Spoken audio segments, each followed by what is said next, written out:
വീരസ്വർഗം പ്രാപിച്ച അഭിമന്യുവിന്റെ സാക്ഷാൽ പ്രതിരൂപമായിരുന്നു പരീക്ഷിത്ത് മഹാരാജാവ്. ഉത്തരാദേവിയുടെ ഗർഭപാത്രത്തിൽ ഭ്രൂണമായി വളരുമ്പോൾ അശ്വത്ഥാമാവ് തൊടുത്തുവിട്ട മൂർച്ചയേറിയ അസ്ത്രം തന്നെ നശിപ്പിക്കാനായി കോപത്തിന്റെയും ഭയത്തിന്റെയും തീപ്പൊരികൾ ചിതറിച്ചുകൊണ്ട് തന്റെ നേർക്ക് പാഞ്ഞെടുക്കുന്നത് അവൻ കണ്ടു. എന്നാൽ അതേ നിമിഷം തന്നെ ഭയാനകമായ സുദർശനചക്രമേന്തിയ അതിമനോഹരമായ തേജസ്സുറ്റ ഒരു പുരുഷരൂപം മരണഹേതുവായ ആ അസ്ത്രത്തെ 100 കഷ്ണങ്ങളാക്കി തകർക്കുന്നതും അവൻ കണ്ടു. ആ രാജകുമാരന്റെ ഭ്രൂണം അത്ഭുതത്താലും നന്ദിയാലും നിറഞ്ഞു. തന്റെ രക്ഷകൻ ആരാണെന്ന് അവൻ ആഴത്തിൽ ചിന്തിക്കാൻ തുടങ്ങി. ആരാണിദ്ദേഹം? ഞാൻ അസ്ത്രം കണ്ട അതേ നിമിഷത്തിൽ തന്നെ ഇദ്ദേഹവും അത് കണ്ടതിനാൽ ഇദ്ദേഹവും എന്റെ കൂടെ ഈ ഗർഭപാത്രത്തിൽ തന്നെയല്ലേ വസിക്കുന്നത്? പക്ഷേ ആ അസ്ത്രം എന്നിലേക്കെത്തുന്നതിനു മുമ്പ് തന്നെ അത് നശിപ്പിക്കാൻ തക്കവിധമുള്ള ധീരതയും നൈപുണ്യവും ഇദ്ദേഹത്തിനുണ്ട്. ഇദ്ദേഹം എന്റെ സാക്ഷാൽ സഹോദരനായിരിക്കുമോ?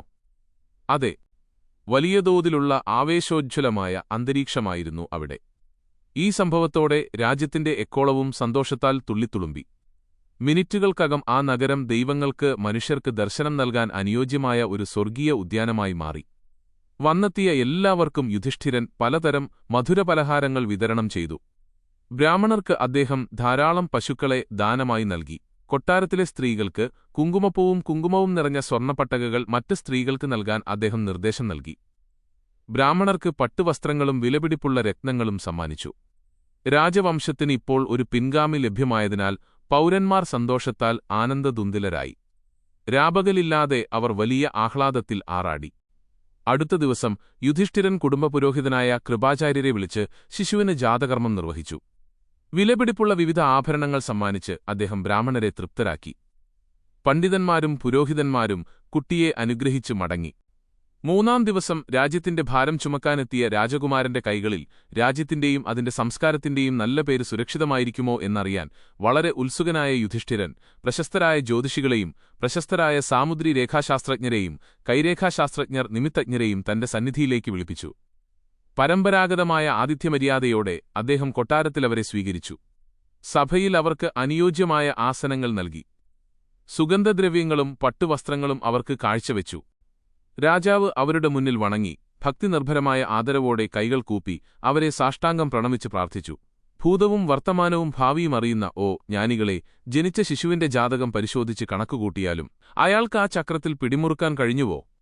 അവൻ ഒരു ചക്രത്തോടു കൂടിയവനാണെങ്കിൽ എനിക്ക് എങ്ങനെ അതുല്ലാതെ പോയി? ഇല്ല, അവനൊരു സാധാരണ മർത്യനല്ല. അവൻ വളരെ നേരം സ്വന്തം മനസ്സിനുള്ളിൽ ഇങ്ങനെ തർക്കിച്ചു. അവന് ആ മുഖവും ആ രൂപവും മറക്കാൻ കഴിഞ്ഞില്ല. കോടിക്കണക്കിന് സൂര്യന്മാരുടെ ശോഭയുള്ള ഒരു ബാലനായിരുന്നു അവൻ. തെളിഞ്ഞ ആകാശം പോലെ നീലനിറമുള്ളവനും ശാന്തനും ആനന്ദദായകനുമായിരുന്നു അവൻ. നാടകീയമായും കാരുണ്യത്തോടെയും തന്നെ രക്ഷിച്ച ശേഷം അവൻ അപ്രത്യക്ഷനായി. ആ രൂപം വീണ്ടും കാണാൻ ആഗ്രഹിച്ചിരുന്നതിനാൽ ആ രൂപം എപ്പോഴും അവന്റെ മുന്നിലുണ്ടായിരുന്നു. അവൻ ആരെ കണ്ടുമുട്ടിയാലും താൻ മനസ്സാ വന്ദിച്ച് ഉറപ്പിച്ചു നിർത്തിയ രൂപവുമായി അതൊത്തുപോകുന്നുണ്ടോ എന്ന് പരിശോധിച്ചു പോന്നു. അങ്ങനെ ആ രൂപത്തെ ധ്യാനിച്ചുകൊണ്ട് അവൻ ഗർഭപാത്രത്തിൽ വളർന്നു. ആ ധ്യാനം അവനെ ശോഭയാർന്ന ഒരു കുഞ്ഞാക്കി മാറ്റി. ഗർഭകാലത്തിന്റെ ഒടുവിൽ അവൻ ഈ ലോകത്തിലേക്ക് ജനിച്ചപ്പോൾ പ്രസവമുറിയിൽ ഒരു വിചിത്രമായ വെളിച്ചം നിറഞ്ഞു. ഉത്തരയുടെ പരിചാരികമാർ ആ തിളക്കത്തിൽ അഞ്ചിപ്പോയി. അവരുടെ മനസ്സ് അത്ഭുതത്താൽ സ്തംഭിച്ചു. അല്പസമയത്തിനുശേഷം സ്വയം വീണ്ടെടുത്ത അഭിമന്യുവിന്റെ മാതാവായ സുഭദ്ര ജനനവാർത്ത അറിയിച്ചുകൊണ്ട് പാണ്ഡവരിൽ ജ്യേഷ്ഠനായ യുധിഷ്ഠിരന് സന്ദേശമയച്ചു. ആകാംക്ഷയോടെ കാത്തിരുന്ന ആ സന്തോഷവാർത്ത കേട്ടപ്പോൾ പാണ്ഡവ സഹോദരന്മാർ ആനന്ദത്താൽ വീർപ്പുമുട്ടി. രാജവംശത്തിനൊരു അവകാശിയും പാണ്ഡവസിംഹാസനത്തിനൊരു പിൻഗാമിയും ജനിച്ചതിനാൽ ഈ സംഭവത്തിന്റെ ബഹുമാനാർത്ഥം വാദ്യമേളങ്ങൾ മുഴക്കാനും തോക്കുകൾ പൊട്ടിക്കാനും അവർ ഉത്തരവിട്ടു. വെടിയൊച്ച കേട്ട ജനങ്ങൾ ഈ ആനന്ദത്തിന്റെ കാരണം തിരക്കി. അവർ ഇന്ദ്രപ്രസ്ഥത്തിലേക്ക് കുതിച്ചു. വലിയതോതിലുള്ള ആവേശം അലതല്ലി. രാജ്യത്തിന്റെ മുക്കിലും മൂലയിലും ഈ സംഭവത്തോടെ ആനന്ദം അണപൊട്ടിയൊഴുകി. നിമിഷങ്ങൾക്കകം ദേവന്മാർക്ക് മനുഷ്യർക്ക് ദർശനം നൽകാൻ പാകത്തിലുള്ള ഒരു സ്വർഗീയ ഉദ്യാനമായി ആ നഗരം മാറി. പാണ്ഡവന്മാരുടെ അടുക്കലേക്ക് വന്ന എല്ലാവർക്കും യുധിഷ്ഠിരൻ വിവിധതരം മധുരപലഹാരങ്ങൾ വിതരണം ചെയ്തു. അദ്ദേഹം ബ്രാഹ്മണർക്ക് ധാരാളം പശുക്കളെ ദാനമായി നൽകി. സ്ത്രീകൾക്ക് കുങ്കുമപ്പൂവും നിറഞ്ഞ സ്വർണ്ണ പെട്ടികൾ നൽകാൻ അദ്ദേഹം കൊട്ടാരത്തിലെ സ്ത്രീകളോട് നിർദ്ദേശിച്ചു. ബ്രാഹ്മണർക്ക് പട്ടുവസ്ത്രങ്ങളും വിലപിടിപ്പുള്ള രത്നങ്ങളും സമ്മാനിച്ചു. രാജവംശത്തിന് ഇപ്പോൾ ഒരു അനന്തരാവകാശിയെ ലഭിച്ചതിനാൽ പൗരന്മാർ സന്തോഷത്താൽ തുള്ളിച്ചാടി. രാപകലില്ലാതെ അവർ ആനന്ദനിർവൃതിയിൽ ആറാടി. അടുത്ത ദിവസം യുധിഷ്ഠിരൻ കുടുംബപുരോഹിതനായ കൃപാചാര്യരെ വിളിച്ച് കുഞ്ഞിന് ജാതകർമ്മം നിർവഹിച്ചു. വിലപിടിപ്പുള്ള വിവിധ ആഭരണങ്ങൾ സമ്മാനിച്ച് അദ്ദേഹം ബ്രാഹ്മണരെ തൃപ്തിപ്പെടുത്തി.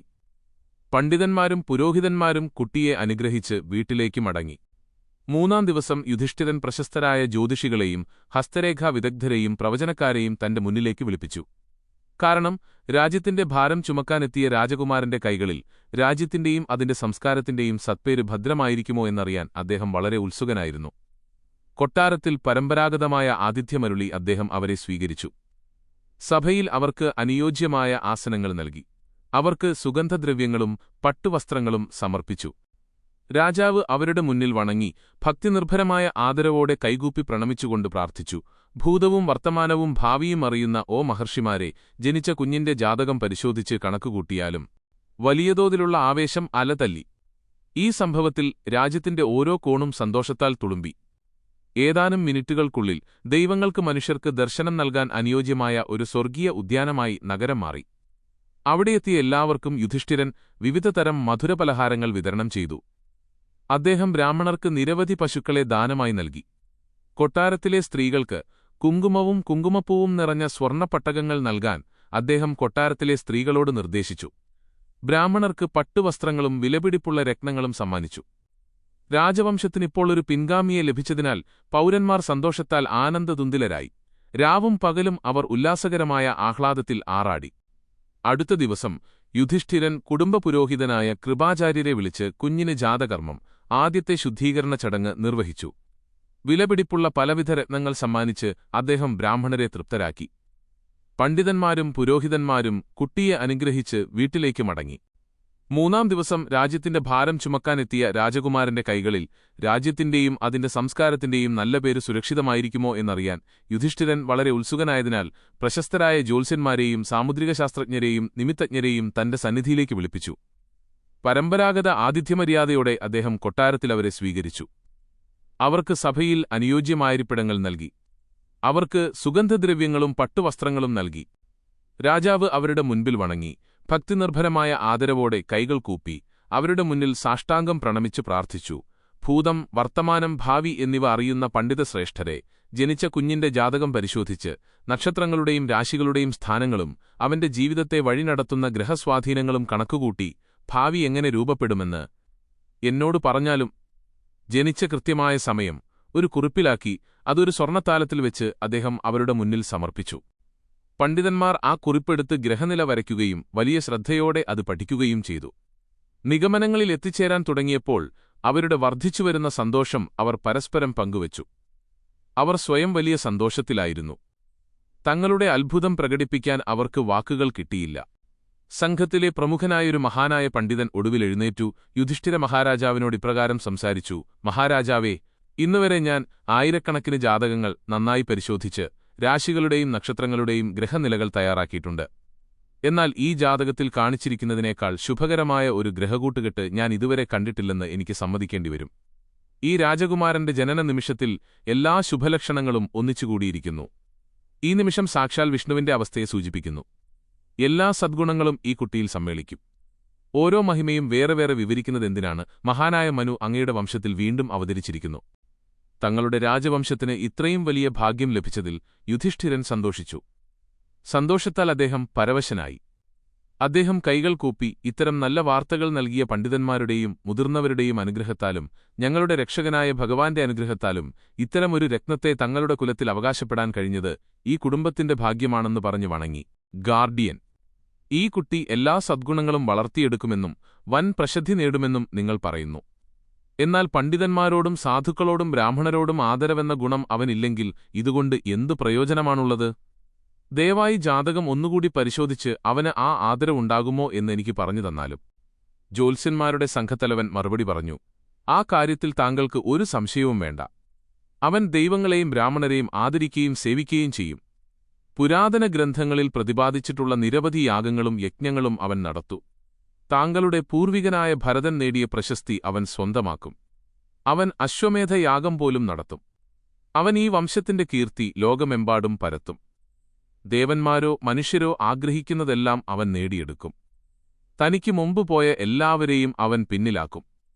അവർ തങ്ങളുടെ മനസ്സിന് തൃപ്തി വരുവോളം വിവിധ രീതിയിൽ അവനെ പ്രശംസിച്ചു. കുഞ്ഞിന്റെ ജാതകത്തിൽ നിന്ന് തങ്ങൾ എത്തിച്ചേർന്ന നിഗമനങ്ങൾ മുഴുവൻ വിശദീകരിക്കുന്നത് തുടർന്നാൽ അത് അതിശയോക്തിയാണെന്നും ചാടുവാക്കാണെന്നും ആരോപിച്ച് കുറ്റപ്പെടുത്തിയേക്കാമെന്ന് ഭയന്ന് ആ കുഞ്ഞിന്റെ എല്ലാ ശ്രേഷ്ഠതകളും വിവരിക്കുന്നത് അവർ നിർത്തി. യുധിഷ്ഠിരന് തൃപ്തിയായില്ല. രാജകുമാരന്റെ സ്വഭാവഗുണങ്ങളെക്കുറിച്ച് അവരിൽ നിന്ന് ഇനിയും കൂടുതൽ കേൾക്കാൻ അദ്ദേഹം ആഗ്രഹിച്ചു. അദ്ദേഹത്തിന്റെ ഈ ആഗ്രഹം കണ്ട് പണ്ഡിതന്മാർക്ക് കൂടുതൽ പ്രോത്സാഹനമായി. അവർ പറഞ്ഞു, "ഓ രാജാവേ, കുട്ടിയുടെ ഭാഗ്യത്തിന്റെ കൂടുതൽ വശങ്ങളെക്കുറിച്ചറിയാൻ അങ്ങ് തീവ്രമായി ആഗ്രഹിക്കുന്നതായി തോന്നുന്നു. അങ്ങ് ഞങ്ങളോട് ചോദിക്കാൻ ആഗ്രഹിക്കുന്ന ഏതു പ്രത്യേക ചോദ്യത്തിനും ഉത്തരം നൽകാൻ ഞങ്ങൾക്ക് അതിയായ സന്തോഷമേയുള്ളൂ." അവരുടെ ആവേശം ശ്രദ്ധിച്ച യുധിഷ്ഠിരൻ മുന്നോട്ടുവന്ന് അവരോട് ചോദിച്ചു, "രക്ഷിതാവ്, ഈ ബാലൻ എല്ലാ നന്മകളും വളർത്തിയെടുക്കുമെന്നും കീർത്തി നേടുമെന്നും താങ്കൾ പറയുന്നു. എന്നാൽ പണ്ഡിതന്മാരോടും സാധുക്കളോടും ബ്രാഹ്മണരോടും ആദരവ് കാട്ടാനുള്ള ഗുണം അവൻ കൈവരിച്ചില്ലെങ്കിൽ ഇതുകൊണ്ടെല്ലാം എന്തു പ്രയോജനം? ജാതകം ഒന്നുകൂടി പരിശോധിച്ച് അവന് ആ ആദരവ് ഉണ്ടാകുമോ എന്ന് എന്നോട് പറഞ്ഞാലും." ജ്യോതിഷികളുടെ സംഘത്തലവൻ മറുപടി പറഞ്ഞു, "അക്കാര്യത്തിൽ അങ്ങേക്ക് യാതൊരു സംശയവും വേണ്ട. അവൻ ദൈവങ്ങളെയും ബ്രാഹ്മണരെയും ആദരിക്കുകയും സേവിക്കുകയും ചെയ്യും. പുരാതന ഗ്രന്ഥങ്ങളിൽ നിഷ്കർഷിച്ചിട്ടുള്ള നിരവധി യാഗങ്ങളും യജ്ഞങ്ങളും അവൻ നടത്തുമായിരിക്കും. അങ്ങയുടെ പൂർവികനായ ഭരതൻ നേടിയ പ്രശസ്തി അവൻ നേടിയെടുക്കും. അവൻ അശ്വമേധയാഗം പോലും ആഘോഷപൂർവം നടത്തും. ഈ വംശത്തിന്റെ കീർത്തി അവൻ ലോകമെമ്പാടും പരത്തും. ദേവന്മാരും മനുഷ്യരും ആഗ്രഹിക്കുന്നതെല്ലാം അവൻ സ്വന്തമാക്കും. തനിക്കു മുമ്പ് കടന്നുപോയ സർവാംഗങ്ങളെയും അവൻ ബഹുദൂരം പിന്നിലാക്കും." എന്നിങ്ങനെ വിവിധ രീതികളിൽ തങ്ങളുടെ മനസ്സ് നിറയുവോളം അവർ അവനെ പുകഴ്ത്തി. കുഞ്ഞിന്റെ ജാതകത്തിൽ നിന്ന് തങ്ങൾ ഉരുത്തിരിച്ചെടുത്ത മികച്ച ഗുണങ്ങൾ പൂർണ്ണമായി വിശദീകരിക്കുന്നത് തുടർന്നാൽ അത് അതിശയോക്തിയോ ചടുലമായ പുകഴ്ത്തലോ ആയി തെറ്റിദ്ധരിക്കപ്പെടുമോ എന്ന് ഭയന്ന് ആവലാതിയോടെ അവർ പറയുന്നത് നിർത്തി. എന്നാൽ യുധിഷ്ഠിരന് തൃപ്തിയായില്ല. രാജകുമാരന്റെ സ്വഭാവമഹിമകളെക്കുറിച്ച് അവരിൽ നിന്ന് ഇനിയും കൂടുതൽ കേൾക്കാൻ അദ്ദേഹം ആഗ്രഹിച്ചു. അദ്ദേഹത്തിന്റെ ഈ ആകാംക്ഷ കണ്ട പണ്ഡിതന്മാർക്ക് ധൈര്യമായി. അവർ പറഞ്ഞു, "ഓ രാജാവേ, കുട്ടിയുടെ ഭാഗ്യത്തെക്കുറിച്ചുള്ള ചില വശങ്ങൾ കൂടി അറിയാൻ അങ്ങ് ആഗ്രഹിക്കുന്നതായി തോന്നുന്നു. അങ്ങ് ചോദിക്കാൻ ആഗ്രഹിക്കുന്ന ഏത് നിർദ്ദിഷ്ട ചോദ്യത്തിനും മറുപടി നൽകാൻ ഞങ്ങൾ ഏറെ സന്തോഷമുള്ളവരാണ്." അവരുടെ ഉത്സാഹം കണ്ട യുധിഷ്ഠിരൻ മുന്നോട്ടുവന്ന് അവരോട് ചോദിച്ചു, "ഈ രാജകുമാരന്റെ ഭരണകാലത്ത് വല്ല വലിയ യുദ്ധവും ഉണ്ടാകുമോ? യുദ്ധം അനിവാര്യമാണെങ്കിൽ അവൻ വിജയം വരിക്കുമോ?" "ഇല്ല," പണ്ഡിതന്മാർ പറഞ്ഞു. "ഒരു ശത്രുവും അവനെ ശല്യപ്പെടുത്തുകയില്ല. താൻ ഏറ്റെടുക്കുന്ന ഒരു കാര്യത്തിലും അവന് പരാജയമോ തോൽവിയോ നേരിടേണ്ടിവരില്ല. ഇത് തികച്ചും സത്യമാണ്, അചഞ്ചലമായ സത്യം." ഇത് കേട്ട യുധിഷ്ഠിരനും സഹോദരന്മാരായ ഭീമൻ, അർജുനൻ, നകുലൻ, സഹദേവൻ എന്നിവരും പരസ്പരം നോക്കി വലിയ സന്തോഷം പങ്കുവച്ചു. ഇതിനിടയിൽ യുധിഷ്ഠിരൻ സംസാരിക്കാൻ തുടങ്ങി. "അങ്ങനെയാണെങ്കിൽ" എന്ന് അദ്ദേഹം പറഞ്ഞുവെങ്കിലും വാചകം പൂർത്തിയാക്കുന്നതിനു മുമ്പ് തല താഴ്ത്തി വലിയ ചിന്തയിലാണ്ടു. പണ്ഡിതന്മാർ അത് ശ്രദ്ധിച്ചു. അവർ പറഞ്ഞു, "അങ്ങേക്കിനിയും എന്തോ അറിയാൻ ഉത്കണ്ഠയുള്ളതായി തോന്നുന്നു. അങ്ങ് ചോദിച്ചാൽ മാത്രം മതി. ഞങ്ങൾ എല്ലാ ചോദ്യങ്ങൾക്കും സന്തോഷത്തോടെ മറുപടി നൽകാം." "തീർച്ചയായും നിങ്ങൾ നൽകിയ എല്ലാ മറുപടികളിലും ഞാൻ സന്തോഷവാനാണ്. അവൻ ഗുണവാനും പ്രശസ്തനും എല്ലാവരെയും ജയിക്കുന്നവനും സ്നേഹമുള്ളവനും ദയാലുവും സർവാംഗങ്ങളെയും സമമായി കാണുന്നവനുമായിരിക്കും. അവൻ നിരവധി യാഗങ്ങളും യജ്ഞങ്ങളും നടത്തും. അവന് ശത്രുക്കളുണ്ടാകില്ല. അവൻ രാജവംശത്തിന് മാനവും അന്തസ്സും വീണ്ടെടുത്തു നൽകും. ഇതെല്ലാം എനിക്ക് വലിയ സന്തോഷം നൽകുന്നു. എന്നാൽ അവൻ തന്റെ ജീവിതം എങ്ങനെ അവസാനിപ്പിക്കും എന്നുകൂടി അറിയാൻ ഞാൻ ആഗ്രഹിക്കുന്നു." ഈ ചോദ്യത്തെച്ചൊല്ലിയുണ്ടായ ആകുലതയിൽ യുധിഷ്ഠിരൻ മനസ്സ് അസ്വസ്ഥനാകുന്നത് സഹോദരന്മാർ കണ്ടു. ചോദ്യം ചോദിക്കുമ്പോൾ അദ്ദേഹത്തിന്റെ ശബ്ദമൊന്ന് ഇടറിയിരുന്നു. അവർ അദ്ദേഹത്തെ ആശ്വസിപ്പിച്ചുകൊണ്ട് പറഞ്ഞു, "ഈ ഘട്ടത്തിൽ അതിനെക്കുറിച്ച് എന്തിനു വിഷമിക്കണം? അന്ത്യം ഏതെങ്കിലുമൊരു ദിവസം ഏതെങ്കിലുമൊരു വഴിക്ക് വന്നെത്തേണ്ടതാണ്. അത് ഒഴിവാക്കാൻ കഴിയാത്ത ഒന്നാണ്. എന്തെങ്കിലുമൊന്ന് അതിന് കാരണമാകും. ഏതെങ്കിലുമൊരു സാഹചര്യം അത് കൊണ്ടുവരും. ജനനം എന്നത് മരണമെന്ന സാധ്യതയെയും ഉൾക്കൊള്ളുന്നതാണ്. നാം ഭയപ്പെടുന്നു. ഈ അത്യധികം സന്തോഷകരമായ അവസ്ഥയിൽ സംഭവം നിങ്ങളുടെ ചിന്താഗതിയെ അല്പം തെറ്റിച്ചിരിക്കുന്നു. ഇത്രയും മതിയാകും എന്നാണ് ഞങ്ങൾ കരുതുന്നത്. ബാക്കിയുള്ളത് നമുക്ക് സംശയത്തിന്റെ നിഴലിൽ തന്നെ ഉപേക്ഷിക്കാം. ഇതിനെക്കുറിച്ച് കൂടുതൽ അന്വേഷിക്കാതിരിക്കാം. ഇത് ദൈവത്തിന് വിട്ടുകൊടുക്കാം." എന്നാൽ അത്തരമൊരു പുണ്യവാനും മാതൃകാപുരുഷനുമായ രാജകുമാരൻ ഭൂമിയിലെ തന്റെ ജീവിതം എങ്ങനെ അവസാനിപ്പിക്കും എന്നറിയാനുള്ള ആഗ്രഹം ഉപേക്ഷിക്കാൻ യുധിഷ്ഠിരന് കഴിഞ്ഞില്ല. മഹത്തായ ഒരു ജീവിതത്തിന്റെ സമാപനം തികച്ചും അത്ഭുതകരമായിരിക്കുമെന്ന് അദ്ദേഹം സങ്കൽപ്പിച്ചു. അതിനാൽ അതിനെക്കുറിച്ച് തന്നോട് പറയാൻ അദ്ദേഹം ജ്യോതിഷികളോട് ആവശ്യപ്പെട്ടു. പണ്ഡിതന്മാർ വീണ്ടും കണക്കുകൂട്ടലുകൾ ആരംഭിക്കുകയും അതിനായി കുറച്ചധികം സമയം എടുക്കുകയും ചെയ്തു. ഇത് ശ്രദ്ധിച്ച രാജാവ് അക്ഷമനായി. അദ്ദേഹം അവരെ ധൃതി കൂട്ടുകയും വേഗത്തിൽ മറുപടി നൽകാൻ ആവശ്യപ്പെടുകയും ചെയ്തു. ഒരു ഋഷിയുടെ ശാപത്താൽ ഈ രാജകുമാരന് തന്റെ രാജ്യം ഉപേക്ഷിക്കേണ്ടിവരും, അവർ മറുപടി നൽകി. അത്രയും ഗുണവാനായ ഒരാൾ എങ്ങനെ ഒരു ഋഷിയുടെ ശാപത്തിനിരയാകും എന്ന് യുധിഷ്ഠിരൻ അത്ഭുതപ്പെട്ടു. ആ സാധ്യതയോർത്ത് അദ്ദേഹം ഞെട്ടിപ്പോയി. ഇതിനിടയിൽ ഞങ്ങളുടെ കണക്കുകൂട്ടലുകൾ കാണിക്കുന്നത് അദ്ദേഹത്തിന് പാമ്പുകടിയേൽക്കും എന്നാണ് പണ്ഡിതന്മാർ പറഞ്ഞു. ഈ വാർത്ത കേട്ടതോടെ യുധിഷ്ഠിരന്റെ ധൈര്യം ചോർന്നുപോയി. അദ്ദേഹത്തിന്റെ സന്തോഷമെല്ലാം ഒരു നിമിഷം കൊണ്ട് ഇല്ലാതായി. അദ്ദേഹം വളരെ ദുഃഖിതനും നിരാശനുമായിത്തീർന്നു.